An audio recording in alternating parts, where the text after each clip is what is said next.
Assalamualaikum warahmatullahi wabarakatuh. Nama saya Fitra Ashikin binti Zulkifli, pelajar ijazah sarjana muda fizioterapi, Fakulti Sains Kesihatan UiTM Puncak Alam. Hari ini saya akan membentangkan tajuk ideologi etism. Walaupun penafian Tuhan sudah wujud pada zaman-zaman kuno, contohnya zaman jahiliah, tetapi etis mula meningkat hanya pada abad ke-19 ketika Revolusi Perancis. Pada masa itu, Perancis merupakan negara etis yang pertama.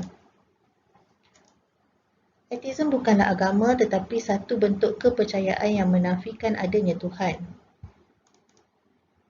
Kepercayaan etism sangat berbeza dengan banyak ajaran agama utama di dunia termasuklah agama Islam, Kristian dan Yahudi. Agama-agama ini mengajar manusia tentang kepercayaan kepada Tuhan dan Tuhan yang menciptakan semua makhluk hidup dan hubungan manusia dengannya. Manakala golongan etis ini memikirkan bahawa Tuhan tidak wujud kerana ia tidak dapat dibuktikan secara empirikal. Kewujudan Tuhan adalah subjek perbalahan antara ahli falsafah dan ilmuwan. Sebahagian daripada mereka mendakwa bahawa Tuhan itu empirikal, iaitu dapat dilihat dan dibuktikan. Sementara sebahagian ilmuwan yang lain mengatakan bahawa bukti empirikal tidak diperlukan untuk semua kerana tidak semua wujud dapat dilihat dan perlu dibayangkan. Sebilangannya hanya dalam fikiran sahaja. Menurut Kamus Dewan edisi keempat, etism adalah kepercayaan yang tidak mengakui kewujudan Tuhan. Dari sudut etimologi, kata etism berasal dari bahasa Yunani iaitu atios yang bermaksud tanpa Tuhan. A bermaksud tanpa manakala theos adalah Tuhan atau Tuhan-Tuhan. Konsep ada dan tiada adalah konsep falsafah. Manakala perkataan Arab untuk etism pula adalah al-ilhad yang bermaksud menyimpang daripada pandangan yang lurus. Dari segi terminologinya pula, ilhad ialah sebuah mazhab falsafah yang menafikan kewujudan Tuhan sebagai pencipta alam semesta. Antara faktor kemunculan etism ialah perkembangan sains dan teknologi. Dahulunya, manusia memerlukan Tuhan sebagai medium jawapan dalam menghadapi masalah kehidupan. Dengan kekuatan teknologi, manusia tidak lagi bergantung pada kuasa gaib seperti Tuhan untuk menghadapi masalah ini. Pengetahuan saintifik juga membolehkan manusia menjawab hampir keseluruhan misteri alam semesta. Seterusnya, ideologi kemajuan sosial yang menganggap adat dan norma sosial adalah pemboleh ubah yang berubah dari masa ke semasa. Masyarakat ini memuji nilai reformasi dan memandang rendah terhadap nilai lama. Dengan mengandaikan bahawa agama adalah pemboleh ubah dalam masyarakat, maka orang yang mempercayai agama akan dianggap sebagai konservatif dalam nilai negatif masyarakat ini. Dan akhir sekali adalah faktor moraliti. Etis percaya bahawa manusia dapat melakukan perbuatan baik atau sebaliknya tanpa memerlukan kewujudan Tuhan dan syaitan. Oleh itu, manusia tidak perlu ada rasa takut terhadap neraka atau ganjaran daripada syurga. Antara tokoh yang paling terkenal yang menolak kewujudan Tuhan ialah Friedrich Wilhelm Nietzsche, Karl Marx dan Sigmund Freud. Tokoh-tokoh ini mempunyai hujah dan konteks yang tersendiri untuk menolak kewujudan Tuhan. Bagi Nietzsche percaya bahawa Tuhan telah mati. Karl Marx pula menyatakan agama adalah candu rakyat. Manakala Sigmund Freud berpendapat bahawa agama menurut sifat psikologinya adalah sebuah ilusi. Menurut Sigmund Freud, apabila ada Tuhan, manusia itu merupakan ketiadaan. Para saintis ini menafikan adanya Tuhan kerana ia adalah untuk menyedarkan umat beragama di mana mereka tinggal dan menyaksikan kemajuan dalam peradaban. Friedrich Wilhelm Nietzsche dilahirkan pada tahun 1844 di Prussia, Jerman, mendapat pendidikan di Universiti di Bonn dan Leipzig. Pada umur 25 tahun, beliau telah berkhidmat sebagai pensyarah di Basel, Swiss. Kemahiran beliau adalah dalam bidang psikologi dan sastra. Kerana masalah kesihatan, beliau berhenti berkhidmat dan terus menumpukan kepada penulisan. Beliau meninggal pada tahun 1889 akibat gangguan fikiran, iaitu mental breakdown. Seterusnya, Karl Marx. Karl Marx dilahirkan pada 5 Mei 1818 di Trier, Jerman Barat di kalangan ibu bapa berbangsa Yahudi. Beliau merupakan ahli falsafah politik dan ahli ekonomi. Beliau belajar ilmu hukum di Bonn dan terutama di Berlin. Beliau telah tertarik oleh falsafah Hegel. Seterusnya, beliau menjadi tokoh terkenal dalam kalangan Hegelian. Beliau meninggal dunia pada tahun 1883 di London. Setelah kematiannya, popularitinya meningkat kerana dunia memperhatikan karyanya untuk mencari kebenaran dan penyelesaian masalah ekonomi, politik dan falsafah. Teori Marx sangat mempengaruhi sosialis moden. Tokoh seterusnya Sigmund Freud, dilahirkan pada tahun 1856 di Moravia, Austria, merupakan seorang pakar psikoanalisis. Psikoanalisis ialah teori dan metod rawatan untuk penyakit saraf. Freud tidak membahaskan realiti Tuhan tetapi lebih mengupas ilusi palsu kesedaran manusia tentang agama. Antara ciri-ciri fahaman etis ialah penolakan mutlak terhadap Tuhan atas segala yang ada, tidak ada bukti bahawa Tuhan wujud, sains gagal mengesahkan dan meyakini bahawa hidup adalah satu, dan proses di mana tiada ruang untuk menerima kewujudan Tuhan. Etis moden mengatakan bahawa kepercayaan kepada Tuhan tidak sesuai bagi manusia moden kerana semua fenomena alam dapat dijelaskan oleh sains.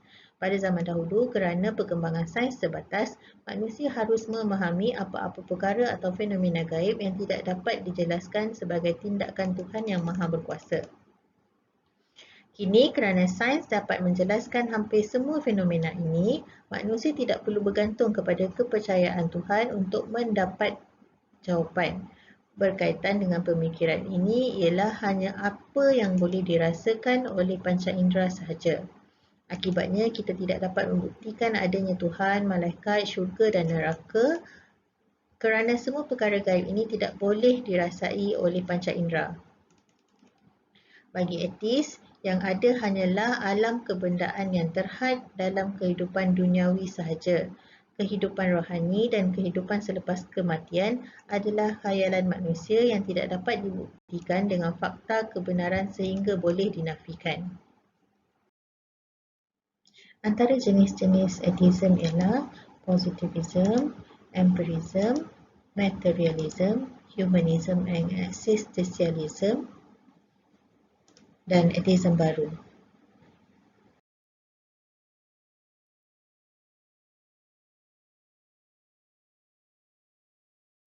Positivism asalnya adalah positif, bermaksud yang diketahui, yang fakta dan yang benar.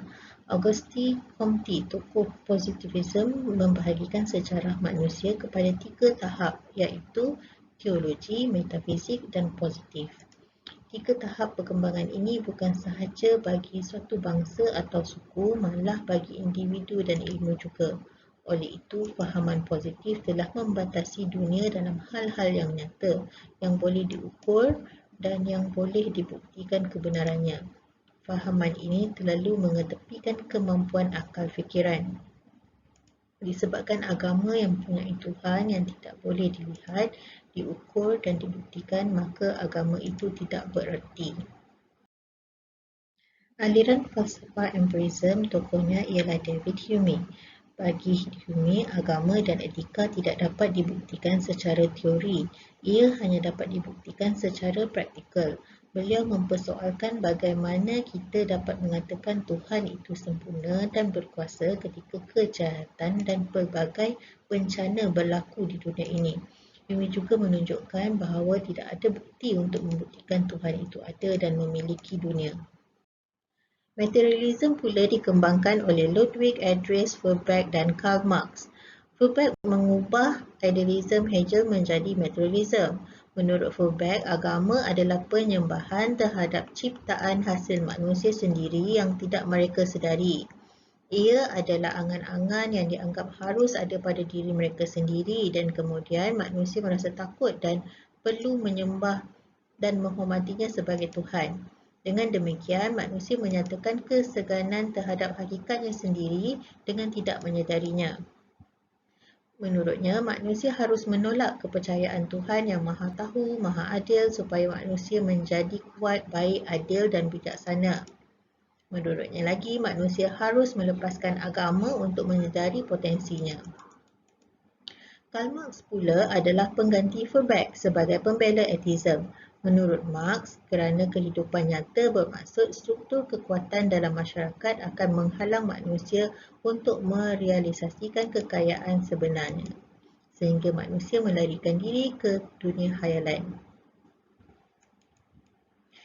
Menurut Karl Marx, agama adalah candu bagi masyarakat. Marx percaya bahawa selagi manusia dapat membina dunia dan membolehkan manusia mengembangkan realitinya dengan cara yang benar dan positif, agama akan hilang dengan sendirinya. Tokoh humanism dan eksistensialism adalah Friedrich Nietzsche. Friedrich Nietzsche bukan sahaja menolak kewujudan Tuhan, malah menyerang Tuhan. Nietzsche menyatakan manusia yang menciptakan Tuhan. Tuhan harus dibunuh kerana telah diciptakan oleh manusia. Menurutnya, selama ini, manusia dikongkong oleh nilai-nilai agama seperti pahala dan dosa. Dengan matinya Tuhan, manusia bebas berbuat apa sahaja dan tidak perlu takut lagi. Dan akhir sekali ialah ateism baru. Kira-kira 10 tahun yang lalu, gerakan anti-agama dan anti-Tuhan yang disebut ateism baru muncul. Walaupun ateis adalah gerakan lama, tetapi pada tahun 2006, seorang pengarang majalah, Gary Wolf, telah menamakan gerakan ini dengan ateism baru dalam sebuah artikelnya. Beliau percaya bahawa ini adalah gerakan baharu yang berpusatkan kepada sains dan gerakan ini berkembang serentak dengan teknologi maklumat. Ia telah memasuki era baru penentangan terhadap agama secara maya. Terdapat banyak penyelidik yang berpandangan bahawa ateism baru adalah gerakan semasa dan budaya intelektual yang diketuai oleh 4 tokoh utama iaitu Richard Dawkins, Sam Harris, Daniel Dennett dan Christopher Hitchens, memimpin dengan menulis buku-buku yang berkaitan agama dan Tuhan.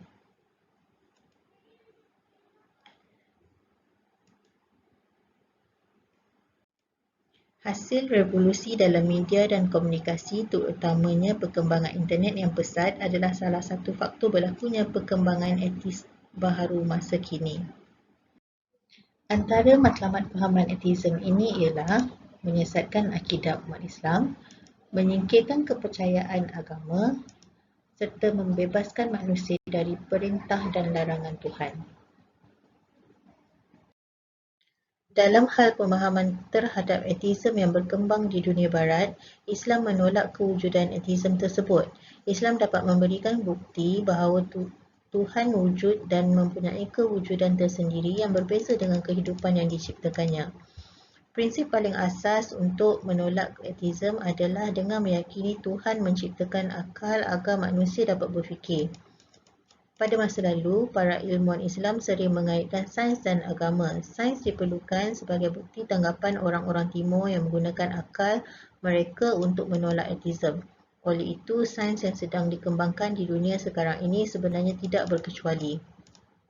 Kewujudan Allah adalah satu-satunya kebenaran berdasarkan Al-Quran, hadis dan hujah rasional. Ia menyokong bukti kewujudan Allah. Antara buktinya melalui surah Al-Ikhlas ayat 1 hingga 4. Surah ini menjelaskan Allah adalah Esa, tempat untuk manusia meminta segala sesuatu, dan Allah tidak beranak dan tidak diperanak, dan tiada sesuatu pun yang setara dan setanding dengan Allah.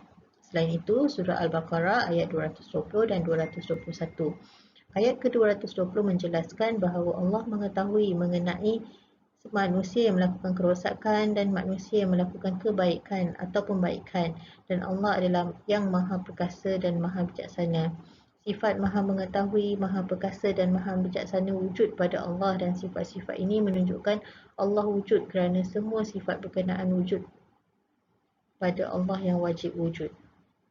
Manakala ayat ke-221 menjelaskan bahawa Allah menyeru atau mengajak manusia kepada syurga dan keampunan dengan izinnya, dan Allah menjelaskan atau menerangkan atau dalil-dalil kepada manusia agar mereka mengambil pengajaran dan peringatan. Allah dapat menyeru atau mengajak manusia kepada syurga dan keampunan kerana Allah wujud. Jika Allah tidak wujud, maka Allah tidak menyeru manusia kepada syurga dan keampunan Allah kepada manusia. Ulama kontemporari seperti Syekh Dr. Muhammad Said Ramadan Al-Buti juga mengkritik fahaman ateisme ini.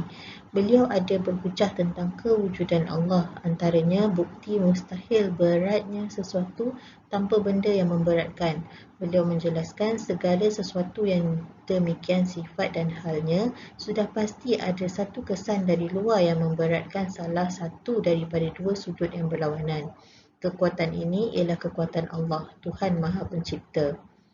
Hujah seterusnya mengenai bukti kemustahilan tasalsul. Tasalsul adalah andaian bahawa segala makhluk atau kejadian telah lahir daripada sebahagiannya tanpa kesudahannya, berarti persambungan dan rantaian. Hujah yang ketiga ialah bukti kemustahilan dan kebatilan dar atau pusing temuan. Makna pusing temuan adalah kewujudan sesuatu dalam bentuk yang tertentu bergantung kepada sesuatu yang lain. Tetapi kewujudan yang kedua ini bergantung pula pada kewujudan yang pertama atau yang mula-mula itu. Memang mustahil wujudnya sesuatu melalui interaksi pusing temuan tersebut. Tidak terdapat seorang pun yang berakal yang mengatakan kedua-duanya saling bekerjasama lalu masing-masing mewujudkan yang lainnya. Contohnya seperti wujudnya telur bergantung dengan wujudnya ayam dan wujudnya ayam kerana ada telur.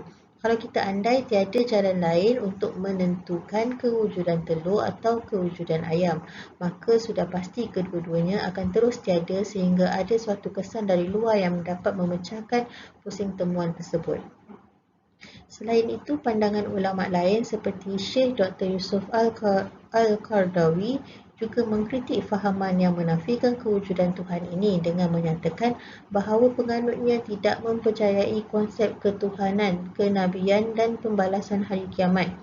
Mereka sama dengan golongan yang digambarkan oleh firman Allah dalam surah Al-An'am ayat 29 yang bermaksud, dan tentulah mereka akan berkata pula, tiadalah hidup yang lain selain dari hidup kita di dunia ini dan tiadalah kita akan dibangkitkan semula sesudah kita mati.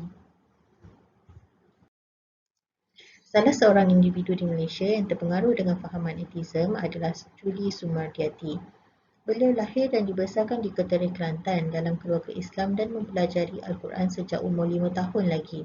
Pernah berasa terasing daripada keluarga dan masyarakat kerana didera secara seksual oleh kawan ayahnya. Beliau muncul sebagai pelajar terbaik di negeri Terengganu pada tahun 1989 dan mendapat beasiswa penuh melanjutkan pelajaran di US. Sepanjang umur 20 hingga 30 tahun, kepercayaan beliau mula berubah sedikit demi sedikit. Beliau mencari jawapan mengapa tudung diharuskan, mengapa anjing dilarang disentuh, mengapa kita masih diajarkan upacara sembahyang dan puasa untuk seorang hamba walaupun hamba telah dihapuskan lebih daripada 100 tahun yang lalu.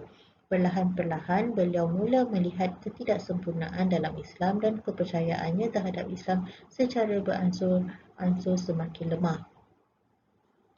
Beliau telah bertukar kepada pegangan ateisme sepenuhnya sekembalinya dari Tanah Suci Mekah. Julie bertindak berani menggunakan kebebasan bersuara dengan membuat kumpulan Facebook yang mengkritik Islam untuk meningkatkan kesedaran bahawa orang murtad di Malaysia sepertinya wujud. Mereka tidak bersendirian dan tidak perlu menderita dalam diam. Beliau juga menggalakkan pemikiran dan mendorong penyoalan dalam Islam. Antara individu barat yang terpengaruh dengan fahaman ateisme ini ialah Armin Navabi, aktivis, penulis dan podcaster ateis dan sekular dari Iran. Beliau dibesarkan sebagai seorang Muslim, dilahirkan di Tehran pada 25 Disember 1983, sekarang menetap di Kanada. Navabi percaya bahawa jika akhirat dipandang sebagai kekal, maka ini harus menjadi tugas pertama setiap orang dalam kehidupan di bumi. Tetapi beliau mendapati bahawa beberapa orang di sekitarnya tidak melakukan itu walaupun mengaku mempercayainya. Untuk melakukan yang terbaik untuk mengelakkan neraka sebelum mencapai usia akal pada usia 15 tahun, dia dianggap bunuh diri kerana setiap dosa termasuk bunuh diri yang dilakukan sebelum waktu itu tidak boleh dihitung. bahkan hanya membawanya ke titik syurga yang paling rendah. Ketika Nawawi berusia 12 tahun, beliau melompat keluar dari tingkap sekolah dan cuba membunuh diri, tetapi tidak berhasil. Beliau berkerusi roda selama 7 bulan. Beliau ketinggalan setahun persekolahan.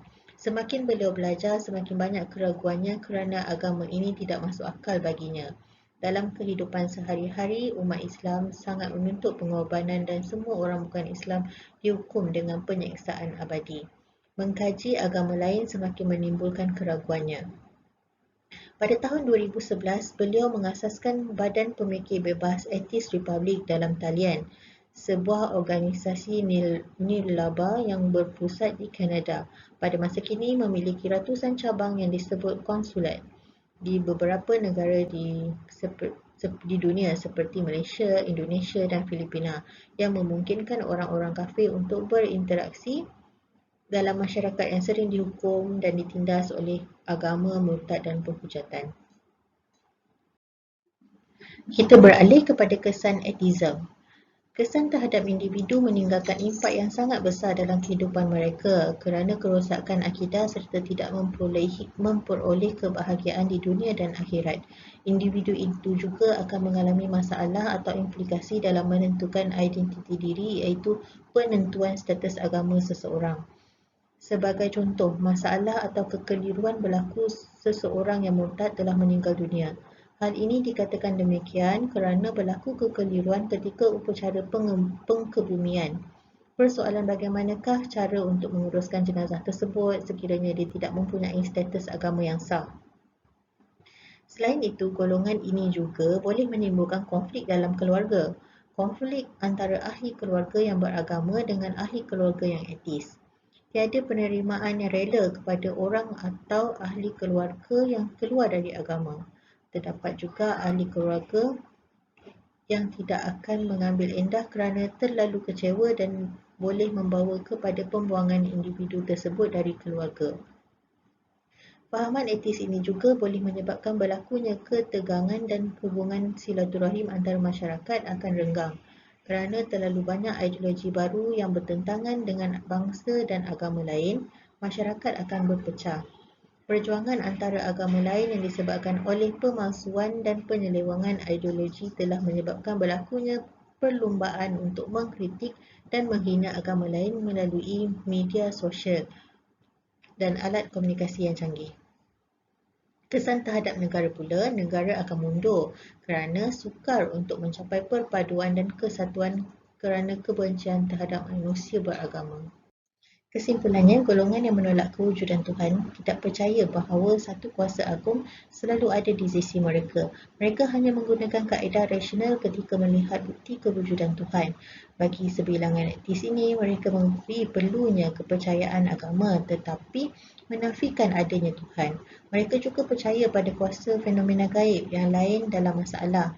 Hakikatnya, kehidupan kita manusia tidak akan dapat lari dari perlunya pergantungan hidup daripada satu kuasa yang agung agar kehidupan sentiasa dapat dikendalikan dengan baik dan teratur. Oleh itu, penggunaan rasionaliti mesti difahami dengan jelas, iaitu ketika kita dapat berfikir dengan jelas berdasarkan pengalaman dan metafizik. Ini bererti bahawa kita percaya akan kewujudan Tuhan yang Maha Kuasa, yakni mempercayai yang wajib al-wujud adalah yang mengatur segala sesuatu di bumi. Antara langkah-langkah yang boleh diambil bagi mengelakkan generasi akan datang meragui kewujudan Tuhan ialah dengan pertama, memberi didikan agama yang mencukupi dan berterusan serta menekankan aspek moral kepada anak-anak. Kedua, mengawasi perlakuan dan memantau kegiatan anak-anak. Ketiga, menjadikan konsep berjemaah sebagai satu amalan seperti dalam solat, makan, beriadah, bercuti dan kebersihan rumah. Keempat, memelihara keharmonian rumah tangga serta menghindari krisis yang boleh menjejaskan hubungan dan emosi dalam keluarga. Kelima, mengatur sesi penerangan untuk menyampaikan maklumat terkini berkaitan dengan permasalahan-permasalahan akidah dan pembangunan umat Islam secara berkala. Dan yang terakhir, menggalakkan program pembangunan sasiah dan kepimpinan Islam. Sekian, terima kasih. Assalamualaikum warahmatullahi wabarakatuh.